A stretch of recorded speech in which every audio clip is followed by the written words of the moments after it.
2.5 cup চালের গুঁড়োতে half চা চামচ নুন দিলাম।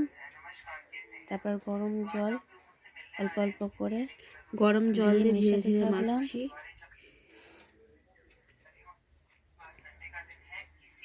দিয়ে দেখো,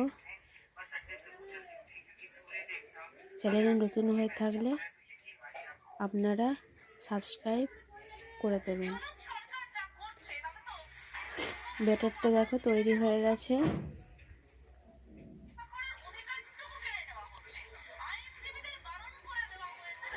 কিছুক্ষণ 5 রেস্ট মিনিট রেস্টে রাখার পর দিলাম। 5 কাপ জল দিলাম। 5 কাপ জল দিয়ে আর দিলাম। একটা আলাদা তারপর খেজুরের গুড় দিয়ে জায়গাতে দিলাম। গুড় দিয়ে ভালোভাবে গুড়ের শিরাটা তৈরি করে দিলাম। সুগার দিলাম। 2 চামচ চিনি দিলাম। মিষ্টি যে যেমন খায় সেরকম দিও। এরপর পিঠাটা বানাতে আরম্ভ করেছি। দেখো একটা চিতল পিঠা হয়ে গেল।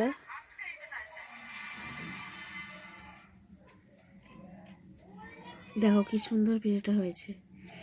এরপর সেই গুড়ের শিরাটার মধ্যে পিঠাগুলো দিয়ে দিলাম। ওইখানে দিয়ে দিলাম পিঠাগুলো। এরপর দুধ গরম করতে দিয়েছি।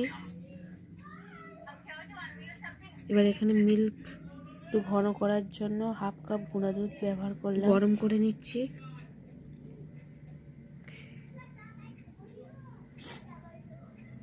চার চামচ চিনি দিয়ে দিলাম। তোমরা যে যেমন মিষ্টি পছন্দ করো সেরকম দেবেন।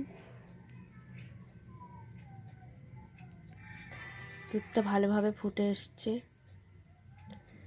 এবার সেই গুড়ের শিরাটার মধ্যে দুধটা ঢেলে দেব। দেখো কি সুন্দর হয়েছে। আমার চিতল পিঠা রেডি হয়ে গেছে। মধ্যে গুড় ঢেলে দিলাম। তবে আমাদের গ্রাম বাংলায় এখানে এই পিঠাটাকে আজকে পিঠাও বলা হয়ে থাকে। নমস্কার।